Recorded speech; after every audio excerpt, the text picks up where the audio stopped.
முருகா.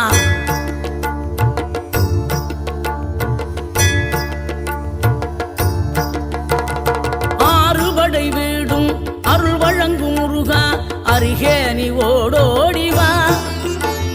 மூவிரண்டு முகம் ஜொலிக்க ஆறிரண்டு கரங்களுடன் ஆதரவு தர ஓடிவா. ஆறுபடை வீடும் அருள் வழங்கும் முருகா, அருகே நீ ஓடோடிவா. மூவிரண்டு முகம் ஜொலிக்க ஆறிரண்டு கரங்களுடன் ஆதரவு தர ஓடிவா. ஈசன் மகனே என்னை காக்க இங்க உனையன்றி வேறாரையா. நெஞ்சார நான் நினைக்க பஞ்சாமிர்தம் கொடுக்கும் ஒரு தெய்வம் நீதானையா, ஒரு தெய்வம் நீதான்.